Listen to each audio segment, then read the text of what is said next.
Hey, you there. Thank you for watching, and welcome to Fortnite Forever. Today I have a 5v5 custom match here on the most amazing new Roxas map generator. So let's go ahead and introduce our teams and our players, starting off with Team 1 in the north and ending with Team 2 in the south. Starting off with Team 1's Western player, we have in lightest red pink, it is Control K. Maybe he'll Control K, maybe he'll cause his opponents to Control K. We'll see. He is a Seraphim as a 1900. To his northeast, we have in orange color orange. It is another Seraphim of Supreme AJ. Looks like Supreme AI, but it is AJ. He is a 1500 rated player. In the middle here for Team 1 is the Aeon of Ched. He is a Batman gray player, and he is a 1700. To his east, we have a UEF of Nomander. He is in Tropical Ocean Blue as a 2300. He is the highest rated player on Team 1 and in the game overall, and in the corner of the map here for Team 1 in Rust is another UEF. It is Luker as a 2000. So for Team 1 side of the map, they have two UEFs to the east, an Aeon in the middle, and two Seraphims to the west, which means Team 1 lacks the Cybran faction. Starting off in the eastern for Team 2, the one and only Cybran in the game on Team 2. It is Colonel Kenny Lee in Emerald Green as a 1900. In Barbie Pink to his southwest is Master Mandel. He is a UEF for this match as a 1600. In the middle is another Aeon. It is Scrat. He is in Ruby Red as a 1700. In Regal Purple is Mimics. He is a UEF as a 2200. The highest rated player on Team 2. And last but not least here for Team 2 in the southwestern corner, it is the Light Octane player of Azuros as an Aeon. He is a 2100. So for Team 2 side of the map, they have the one and only Cybran in the east, two Aeons, and two UEF. Team 2 lacks the Seraphim faction. Team 1 lacks the Cybran faction. And for these 10 players on the map, let's take a look at how much reclaim they have to scoop up. Currently sitting at 200,000 mass in reclaim. That is metric times metric ton of mass. 20,000 mass per player. It is going to be a smorgasbord here for these players to scoop up and throw whatnot at one another. In terms of the mechs count, it is kind of on the lower side. There is a 5-star mechs position, almost like another player could have hopped in, making this a 6v6, but I guess maybe they couldn't. They just wanted a 5v5, whatever the case may be, but it did look like it was another starting spot. But it is a nice little clump of mixes to grab for Colonel Kenny Lee. Trimix position in front of him, going to Master Mandel. Couple of mixes on the eastern side, couple of mixes on the western side. But that's it on the clumping of the mixes. So a lot of the focus is going to be, of course, on the 200,000+ reclaim. We've already seen almost 30,000 be scooped up. And upgrades are going to be very, very, very important with the limited amount of mexes. Players need to get to T3 mexes as soon as possible so they can start scaling into the RAS comms, Mats Fabs, the RAS upgrades, all of those juicy goodness that we love to see. A couple of spam units outbound from Nomander in the north. And we see counter spam units outbound from Colonel Kenny Lee, essentially doing the exact same thing. It looks like the forces don't get as far for Colonel Kenny Lee. We do see on the eastern side, it's shaping up to be a 3v2 in favor of Team 1. And it looks like the 3v2 in favor of Team 2 on the western side. If Control K does turn around and head back the way, I don't see why he would not. Just because there's more focus, again, going to be on the front line than anything else. Gun upgrade has been started for Team 1's player of that is Supreme AJ on that western side. Looks like the majority of those forces have now been dealt with. One little striker with a nice little veterancy on board. I don't think he'll escape the wrath of the Cybrans, unfortunately. It's actually booped by a striker, not a striker, an engineer, and gets scooped up by him. That engineer got a nice little kill there. I think the piercing of the veil has been stopped here by Team 1. We do see a couple of units kind of just running around here on the northwestern side here for Team 2. Looks like they've actually dropped a nice little forward operating base in the northwestern corner. This denies a 5-star mech position. Is that 5? Yeah, it's 5-star mech position, which will slow down the eco efforts of Control K. Definitely be a little bit annoyed about that. So while he's dealing with that, he's not here, which does give Team 2 a huge advantage, being a 3v1 on that western side. We may even see Shed maybe hop over to that western side to assist, but we'll see what he ends up doing, or anybody else for that matter. T2 has been started for Luker. The only gun upgrade started and done for Team 1 is Supreme AJ moving into Mimix's position. We do see some spam forces inbound from Colonel Kenley trying to, again, secure at least the center of the map. And again, there's just so much reclaim around the map. Actually, a lot of it, to be fair, has already been scooped up. Less than half remains. These players have done an excellent job just scooping everything up. Gun speed has been started for Scrat. Facing down Mimix. Not facing down Mimix's, but Mimix is retreating in the face of AJ. AJ has claimed a little section of reclaim over there. Essentially the same position for the forces for Master Mandela holding position. Gun has been started in the east for Colonel Kenny Lee. And he's in a nice position because forces from Team 1's Nomad have to travel essentially in range of the comm, which means he can go for the upgrade, stop the advancement on that side at least for a little bit, and continue that upgrade. I do love the placement there. Gun advanced range going for Scrat immediately after going for that range upgrade. Not going for the shield upgrade, not trying to push in against AJ, but continuing to just upgrade. Gun almost done for Mimix.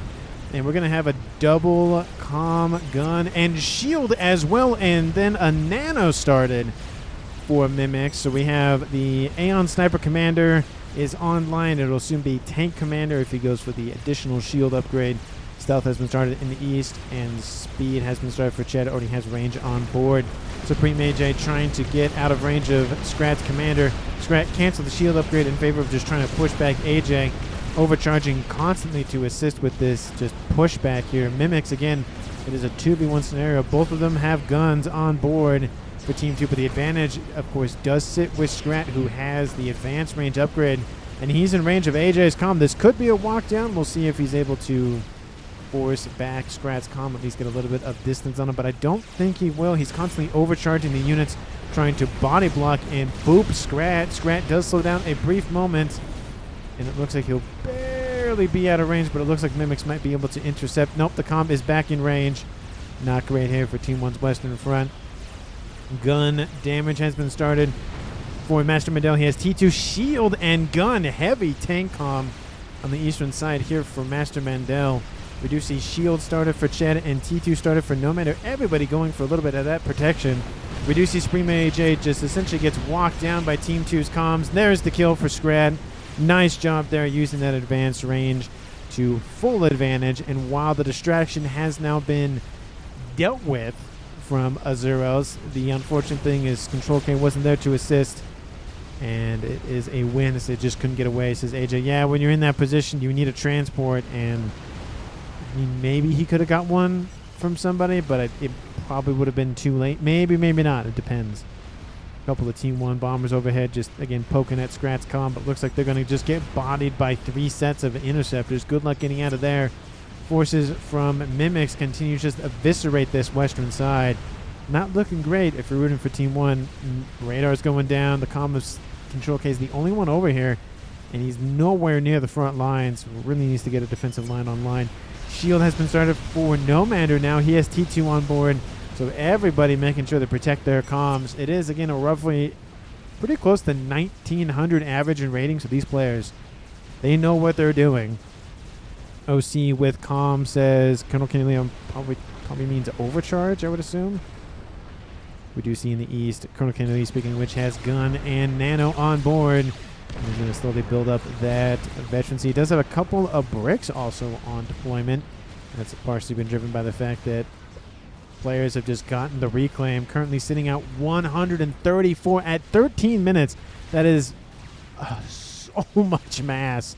Team 1 at 114 as well. So almost, oh no, that's 250,000 mass reclaimed before 20 minutes. Just a monstrosity of a map in terms of reclaim. Advanced range almost done. Shield is now done.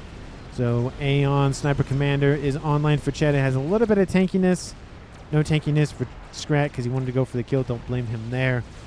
It is, again, a 5v4 in favor of the southern team of Team 2. And we do see T2 Air in the middle, T3 Air online, and nothing in the east. Team 1, T3 Air, T2 Air. And nothing up there. A couple of units have been dropped off here by Team 2 Scrat, getting into the back lane and taking out some very vital mexes. That's going to hurt for Control K. That is the base from AJ, and it's just not going to look super good. Looks like the unit's actually going away from the base. Not the best idea. There is a T2 and T1 PD in the mix. Nothing too dangerous. We do see Ched facing off against Scrat, and we see Mimics facing off against Control K. Control K killing off Mimics with that nice little walk down.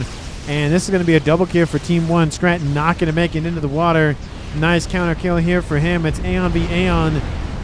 And that is going to be a win for Team 1. That's a lot of pressure relieved on that western side. And actually, because of the death of both Mimics and Scrat, that is going to be a lot of pressure they can now push on that western side.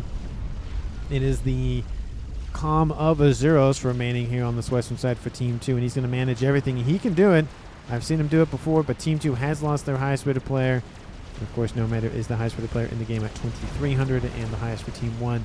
We do see Colonel Kenny Lee assisting, or actually more like Master Mandel assisting Colonel Kenny Lee, pushing in. Again, he has to be very cautious. He is the only Cybern in the game.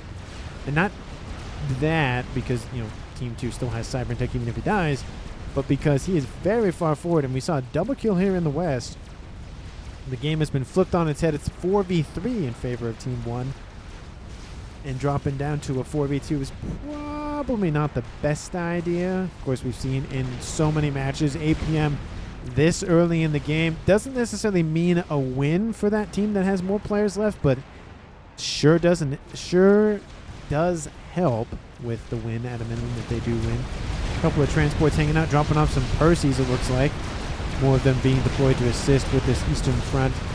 And a couple of Mongees dipped in there as well, and some Titans. Love to see those.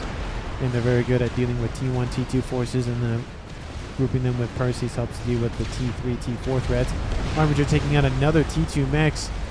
Both teams roughly at the same amount of eco. Again, it's constant back and forth in terms of who's actually winning, but being that close, it doesn't really matter kind of thing. Just they're producing roughly the same amount of mass. Colonel Kennedy needs to be careful. There's a decent amount of Percys. I don't know if he would die in a one-tap if they were all in range, but definitely a two-tap. And there's more units being deployed all the time.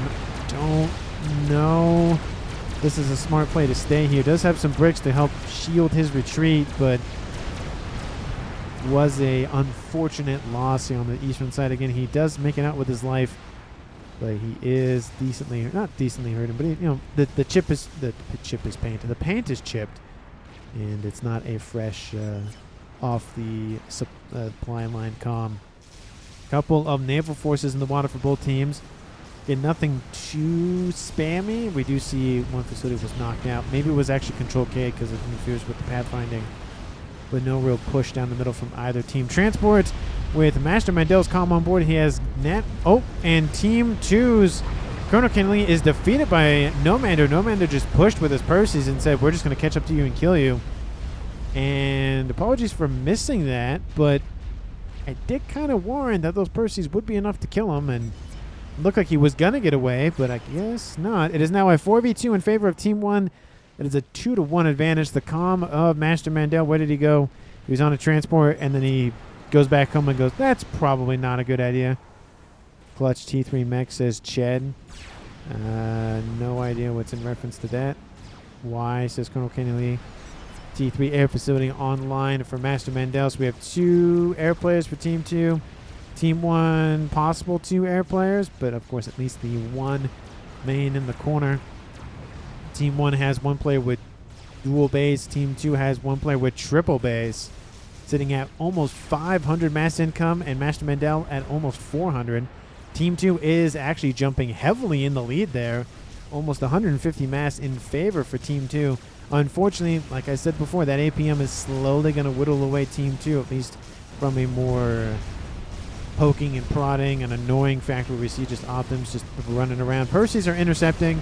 They'll deal with those pretty quickly.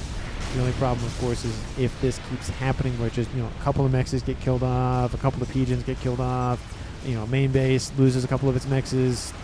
That sort of poking and prodding will eventually win unless Team 2 can just stomp over a couple of places, then it kind of evens out.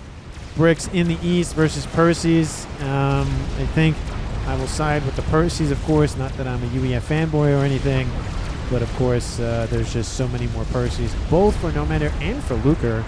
They're really trying to just shove Team 2 out of this little pond that they're sitting next to. Western side forces have stacked up. There are some T2PD nearby, but unfortunately, Control K just does not have the forces to support. There's also the column of Ched going for the heavy shield upgrade or the shield heavy. Don't ask me why it's put backwards. I have no idea. So we'll see what he does with it. He does go for sensor package, so instead of having speed on board his gun, he's going for sensor, which does give him a decent portion of the map to see. Again, this isn't a 20 by 20. It's probably about 15, maybe 16 at the max, but you know, a portion is a portion regardless. It's not as good as the Soothsayer, but he is mobile, and the Soothsayer is not. And it doesn't cost as much power to run, so, you know, there's that. Nano started for Control K. Maybe he'll go for Advanced as well. Give him some boost in hit points and whatnot. AFK Brick says not Control, but Colonel Kenny Lee. Mix Stealth Gen. Oh, sorry, mix in a Stealth Generator to try to hide those units. Definitely a smart play there. The Cybrans, I believe, are the only ones that have mobile stealth field units. They have the Monkey, which I guess has its own personal one technically. And then there's the Deceiver and then the Mermaid. Don't think any of the... No, the UEF don't have that. The Aeons definitely don't have that. And the Seraphim would be the only ones that maybe... No, they don't have that either. They have the T3 parachutes, which are just 10,000 HP is a lot. Was that a curving Percy shot? That I think I caught that. It looked like the shot actually curved like an overcharge, but it came from the southern side of the screen, so that was definitely a Percy shot. It had to have been. There's no comm here, so interesting. Anyway, we see some sniper bots being deployed, and of course lots and lots of Percys. I do love the mix of Harbingers and Percys here. These, of course, more for the T2, weaker T3 units, and these, of course, for the T3, T4 units. And, of course, the Harbingers can reclaim, so that is the thing to watch out for. Now, Team 1 is in the lead for Eco at almost 950, Team 2 at 870. So it's a huge just back and forth between these two teams. No one is really leading long-term, which does, of course, add to the glory that is FAF, just constantly back and forth. No one's really winning or losing. It's just who can capitulate last, essentially. But there are a lot of Harbingers and T3 forces stacking up on the eastern side for Team 1. This firebase is essentially the only thing standing between Master Mandel and all of his stuff. The eastern approach is not as easy to conquer, but it does look like there are forces trying to go around. There is the Monkey Lord sitting here, which the Percys are going to find out in about a couple seconds. That's probably not a way to go. Again, Percys are designed for taking out heavy HP units and comms, but the laser on board the Monkey is definitely something to be feared and to be watched for. Lots of air scouts over the top. Restorer stacking up for Azuros, as well as some ASFs, and the attack in the west does commence. He went west, tried to avoid the firebase over here. Looked like the PD were being spammed here. Unfortunately, there's not as much stuff over here as there is over there. And both of these comms are trying to move and intercept. Unfortunately, there is enough Percys to probably just one-tap Control K. And he is sitting at 4-star efficiency. He probably will get to 5 before he's done. Percys now have a locked-on target, at least some of them do. And it looks like the sniper bots are finally coming into range. These units have to keep moving west.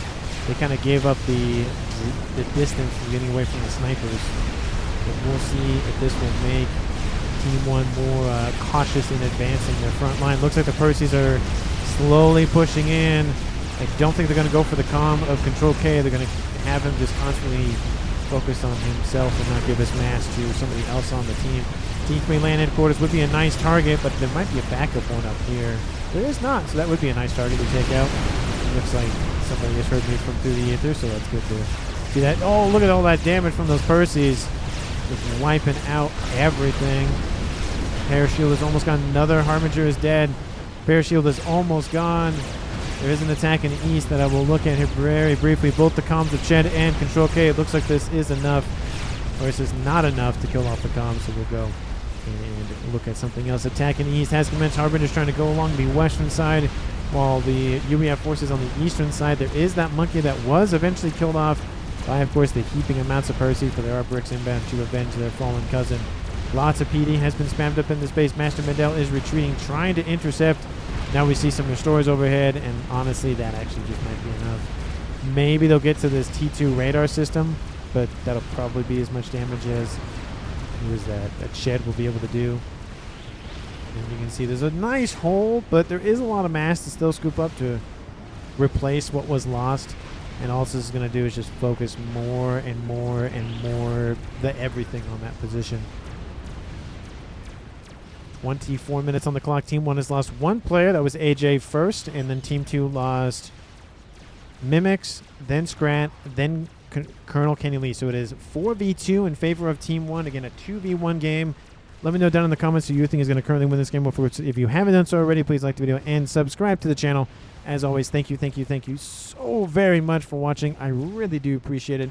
Hopefully everybody is enjoying their Friday, the day that this video comes out. If you're not watching it on today, which is Friday, hopefully you're having a good day. And if you're watching it at whatever point, hopefully you're still having a good day. Doesn't matter if it's morning, noon, and night. Nice little crab over here for Team 2. The upgraded monkey, is sometimes I like to call it. Better range, better health, better torpedo. Yeah, the whole torpedo thing is obviously just annoying because it's partly due to the fact that it has 110,000 HP. So that's probably the reason why those torpedoes are just annoying, because they're just constant. They're not stopping because the unit isn't dying. GC commented by Colonel Kenny Lee. There is one built by Chad. Maybe it's going to walk across the map through the water. We do see a Fat Boy over here being deployed to slowly erode Team 1's efforts to scoop up some remaining forces. But again, we have a little bit of time, so nothing too bad if some wrecks just sit in the middle of the map. No one's scooping it up. That is the thing about Reclaim. It does not decay. There's no, it sits on the map for 5 minutes without losing value, and then over time it loses value. It's just the same value unless someone starts scooping it up, or they shoot at it. That's really the only way to deplete it. Or they launch a nuke at it and just wipe it off the face of the map. Anyways, so there's that. A couple of spam facilities for essentially that reclaim purpose, and I don't think those are going to last much longer. Team 2 is going to be able to at least claim, or at least reclaim a little bit in this eastern side. Colossus was in the water. Looks like it's going back in the water. Looks like it's having some fun. Couple of destroyers, I guess? No, there's no destroyers. Looks like maybe just frigates. There's a T2 naval headquarters here for Ched. He's not really deploying it as much as you would expect. Granted, he doesn't have, he does have Cybern and UEF tech on his team, so he could go for the cruiser missile nonsense spam, but he'd have to, again, be here, and I don't know if Team 2 would quote-unquote allow that. Obviously, they wouldn't allow that, but you get what I mean.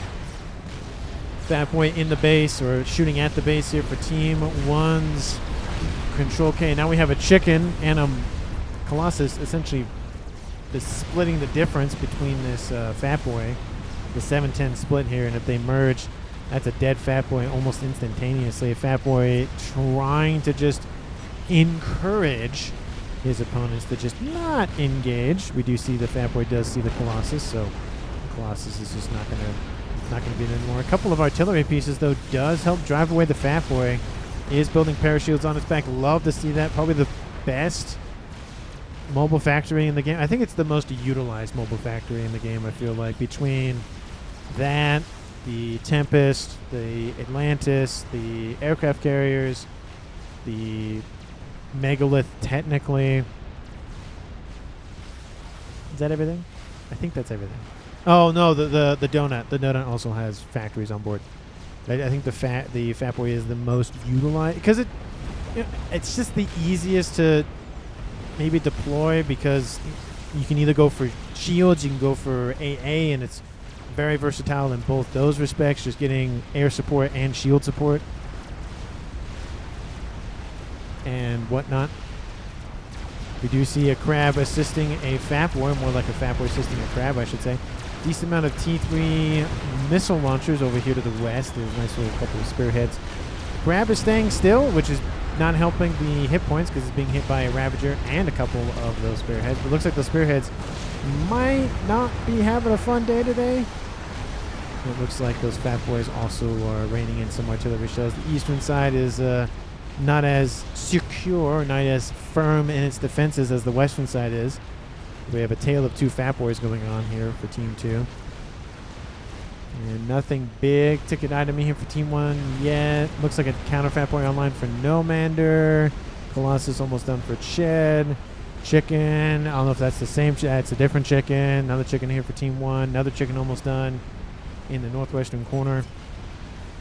More NGs on Fatboy and Mega Production, says Colonel Kenny Lee. Love the assistance from Beyond the Grave, helping out his teammate to stay alive and progress. Love to see it. Fatboy will kill the crab off, and the Fatboy will kill the other Fatboy off. It's not going to get out of range in time, and that's going to be definitely a disappointment here for Team 2. There it goes. And the crab might make it out of danger, but again, it's heavily wounded. It's in the red. It does have 2-star veterancy, but again, in the red nonetheless. Not a good scenario to be in.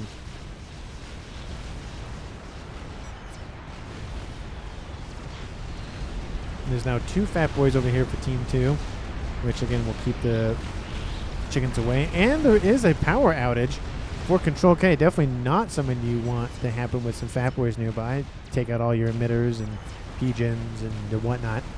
You definitely want to get those shields back online here shortly. Looks like he's going to get those online there. Oh, and they're off again. Never mind. You know, not going to jinx you. I just won't look at it again until the shields are back online.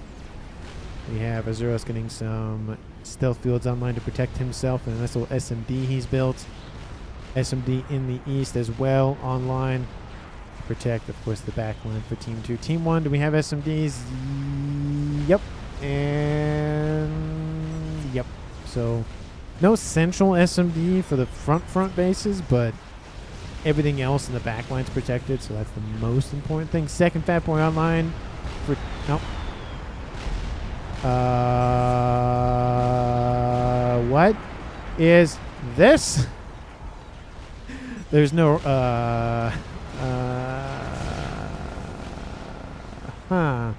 well, it's dead, but it's not dead. So that's interesting. Is it just glitched? No, I mean, it has to be. Weird. Well, I'll take a look at that later in the game to see if it's still there. So again, very, very weird thing. There are glitches that happen once in a while. The devs have done a very good job of trying to stomp out as many as possible, but still stuff creeps up. It's usually those just one-off cases of, oh, like this for some reason. Why does it happen now? It's not happened before. In terms of, it's probably happened before, but what I mean by that is, there will be fat boys that will die, because not every fat boy built in this game will survive to the end of the game. So there's going to be more deaths in the fat boy department. So we'll see if it's just probably that one use case. Crab going to meet out a Colossus. Definitely will say this. Not a good idea. This is a newly minted crab. And there's not a lot of well, no, there's more T2 artillery in the mix. We'd love to see probably just a little bit more. I do love the pigeons assisting the reloading of the artillery piece, but definitely needs a little bit more firepower in terms of the actual physical numbers of them. Do see some destroyers and frigate support down the middle, but again, not really anything too mission critical, and could easily be stomped up by some restores. But we have dual attacks going on. We'll go the east for the east and the west for the west. Move the thing there. There we go. We can actually see more TTR artillery we need, says Colonel Kenny Lee. Yep, again, would agree with that statement. We do see the very just beat up crab going first. Bomber inbound for Control K. That's probably where his power was going. Hits the shields. Does take out a decent amount of Percy's with the first volley. The frontline base here for Team 1's Control K is down. The crab is down. The Colossus is almost dead. And the second crab probably will help kill it. There is, of course, that fat boy to where we're at. Another bomb inbound going to strike in another nice central location. Takes out a ton more Percy's in that volley. Third bomb will probably kill that fat boy. There's also 3 of them now, so definitely want to target. I'll be right about where that Percy is to try to just edge out all of them. Gunships are inbound. Well, we can only surmise what they're going after, and there's one of 2 options. Actually, at this point, there's actually 1 option, and they don't care. There's some AA, but airfight will occur, and the SAC will go down. bomber did not drop another payload. Of course, it's trying to avoid the air fight that will probably occur. ASF going in to probably assist the restorers, and if Team 2 doesn't catch it in time, the restorers are going to go down, but the Fat Boy will die, and the restorers see it. Here comes the ASFs. If they can keep them busy long enough, they will engage. The bomber will drop on top of the remaining T3 units in the mix. The restorers drawing the ASFs in. There's not that much AA coverage, so unfortunately the ASFs just are not engaging from Azuros. Looks like they're just going to let them... Nope, there they go. Here comes the fight. I'll end the split so we can see it in all of its glory. And it's going to be tight turns from both of these players. We'll see how many ASFs are remaining, but not a great situation here for Team 1. They turn around and they go north, and it gets a nice engagement there. It doesn't get, obviously, all of them, but there's still a decent portion remaining. Oh, they have another air fight, but they're underneath at least a little bit more AA in favor of Team 1. But unfortunately, there's just too many more ASF. Oh, bad engagement for Azuros. He goes the wrong way. Needs to turn around and face those ASFs. He's going to get wiped out. There's another... Well, that's probably the same bomber, to be fair. That's probably what they were going after. Draws them out of AA coverage, which is actually... I don't know if that was intended or accidental or both. Azuros will be hurting in the land department. There's still some more ASFs. There's not too many. Bombs will drop on more Fat Boys. ASFs trying to catch up. I don't know if it's worth it. They'll kill off the bomber, but they will suffer some losses in the air fight. Essentially, it's just a null and void. Maybe Azuros will end with about a squadron or two, so about 25, but maybe even 40, maybe. No, a little bit more than that. He's sitting at 70. So, air dominance for Team 2, but... Well, it's more air control, I should say, not dominance. Dominance would be 100, supremacy would be 150, and then we own air is essentially 200 plus. That's the ranking system for the air control. Just because there is such a thing as, if you have way more ASFs, there's pretty much... I mean, there is a way to win against that, but you just need a lot of stuff. Lots and lots of stuff. But with the 3 Fat Boys, Azuros is starting to approach critical mass in Fat Boy tech, so definitely concerning here for Team 1. A nuke would be nice to see. A game ender would obviously be nice to see. I love to see game enders, of course. I think most people do. And I don't see anything of the sort. Colossi, Fat Boy spam, chicken spam. Another bomber has been started. But again, there's one. Oh my. There's 1, 2, 3. Is there 4 chickens? Oh, there's 3 chickens, 2 colossi, and then 2... There are 5 chickens and 2 colossi, and they're just sitting there taking the punishment. I get they don't want to get next to all these Perseus and Harbingers, but still, if this gets any close, the engagement will be forced anyways. So we'll see what Team 1 ends up doing. SACU is running amok. They are the Rambo presets. They're not the annoying 400 hit points a second regen nonsense up the Cybran side of things, but still they're annoying. 26,000 hit points in shield, 16,000, so 42,000 in total. And that fat Boy army is just looking good for Team 1 on that western front. We do see a Colossus did go the I'm going to just send you down the water kind of thing. Drop bombers inbound will drop it almost into the yellow. And it looks like they're going for the T3 artillery piece that's been done for Azuros. If Team 1 knows it's there. No, they don't. They don't know anything about it. More strap bombers inbound. This will not be enough. He stopped very briefly. There are Perseus catching up. There's more restorers. T3 Pigeons are going to go down. Run, calm, run, says Colonel Kennedy. He's almost done with the Colossus. He's going to probably run after that's done. The artillery needs to be safe at a minimum in his mindset. Another volley inbound from the Fat Boys, from the strap bombers. Will Team 1 see the artillery piece? They will. It has been spotted, but he doesn't have enough health. That'll be a nice little battle reclaim for Team 2. But it has been spotted, which is not a good thing, of course. We do see the army in the east has stopped. Well, they've stopped this Fat... No, that Fat Boy is still there. Still don't know what's going on with that. Dude, are you all right? Oh, that's the wrong button. Did not mean to push that button. That is the F12 button, if you're wondering. That is not my screenshot button. So apologies for that.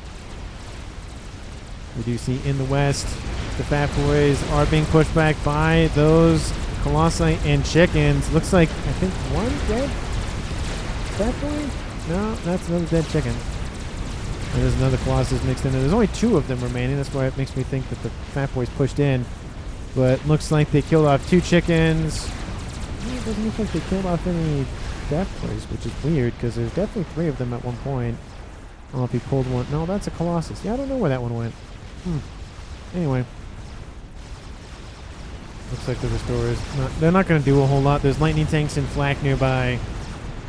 They're not going to do enough damage. There'd have to be a lot more of them to really make a difference. Artillery landing on the air grid for Luker. Luker is getting some shields up. The Team 3 air headquarters is fine, so that's the most important thing.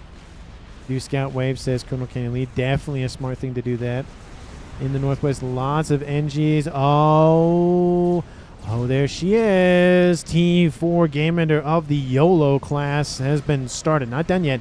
Has been started, and it's already under SMD coverage. Lovely. And there's a backup one. Love it. Love it, love it, love it. Spy planes inbound. They'll see the rebuilding efforts of Luker, but nothing over here to the west, at least as of right now. You know, they see chickens, and they see a lot of engineers, so they probably just assume more chickens, but it's not chickens. It's a lot deadlier than that.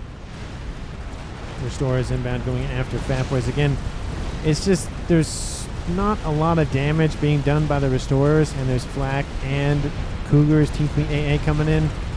It's just not going to make a difference, unfortunately, for Team 2. The Fat Boys, though, the Fat Boys will make a difference. There's 2 of them now over here to the east. Looks like they really want to make sure that Crab Wreck stays out of Team 1's hands. But still, I have no idea what's going on with this, but we'll see at some point. And it has been spotted by Team 2. Shields are being deployed. Lovely to see that. Or at least more of them. Lots of energy to be given to Control Kid to get his shields back online. Looks like he's suffering in the having P-Gens department, or at least having power in general. A barely positive, definitely worrisome thing. Probably needs to just pause at least most of the construction on the YOLO, build some more P-Gens. And of course, building more shields is just going to eat away at the power consumption anyways. It's 500 per T3 shield and 250 for T2 shield. So definitely need to be aware of that. Artillery plus strat, says Master Mandel. Artillery says no Mander. Looks like Luke are getting... Okay. So as much as I love to see the Mavor be built in games, I have one solitary issue with it. Why are you building 2 Game Enders at the same time? Build one first, and then build the other one. I don't like the... I get it, you know, sometimes you're just focused on your own thing and you don't notice, but there is such a thing as you could just more efficiently build one together, even if it's one builds the YOLO, one puts the shields up, one does the PTMD, or, you know, that kind of thing, like does the defenses or something. At least split some duties. It's a little different. In this case, where there's a little bit of overlap, and the fact that Luke is building a T3 artillery and Nomad is building a T4 artillery, just do one or the other. Don't do both. Why? I think that might be the thumbnail. Just pick one. Just pick one. Pick one and do that. And they're both UEF too, which is, I think, just very entertaining. I don't know why. Going around, says Colonel Kenny Lee. Says strat this. I mean, there is a lot of Titan support down here. You don't see that often. Oh, some Perseus on transports. And they get spotted. Lovely attempt by Nomander, but unfortunately it's just not enough. You do see a nice little soothsayer in there. There's still that artillery for those Fat Boys to worry about. And somebody did comment about 4 Fat Boys. Granted, there's 2 over there and 2 over there, so they're not together. That is the rub there. Team 2 does have 2 artillery pieces online. They're going for the YOLO first, it looks like. I don't know if they notice the Mavor being built. I feel like they fear a little bit more the YOLO. The YOLO has been actually denied, and never mind. So there's that. So now all focus will probably go on that glorified P of Doom for Team 1. And those chickens and Colossi are gaining a ton of ground on this mainly shield plus Titan plus... Well, those are technically Harbingers, so no Titans. Harbinger army. There is 1 Colossus. One is not going to stop... What, 4 chickens and 3 Colossi. Of course, the Fat Boys are really helping to do constant damage. But this is a definite worrisome. There's an attack in the east, and there's an attack in the north as well against Master Mandel. He's being hit on multiple sides, and Azuros is being hit by one side. Artillery shells launching onto what I would assume is the dual artillery phase for Team 1. One's in the yellow, one's still in the red. I would assume... Are they just trying to snipe the comm? I mean, you could do that. I wouldn't recommend that, but you could do that. And the Fat Boy, at least one of them has been eliminated. One more remains. Colossus stays behind, at least to help out. 3 chickens are killed off almost simultaneously. And there's 3 Colossi inbound. There's nothing to stop the push here. Azuros is not going to feel good about that. And it's either now or never. I think that's why he's going after the comms. Another artillery piece for Team 2. There is another artillery piece for Team 2. Look at that. No Mander. He's fine for now. It's down here for Master Mandel. We got to get out of there. Yep, he's like, nope, see you, bye. No, you got to keep moving. You're going to die. I beg for this, says Ched. T2 gunships being deployed. The land army has been halted, but the Colossi have not. There's one inbound. They're going to target the artillery first. The Fat Boy is about to deploy. You got to back that thing up immediately. Do not go that way. Go the other way. The other. Maybe he's trying to shield the comm. Maybe not. There goes the 2 artillery pieces here for Azuros. There's the Fat Boy dead and gone. And he's going to try to make it to the corner of the map. The first Colossus has his sights on him. Second Colossus, that's dead. There he goes. Team 2 is now down to 1 player. And that is going to be Master Mandel versus the remaining comms of Team 1. Gunships overhead trying to take out those other remaining Colossi. Again, there's going to be a transfer of units here briefly.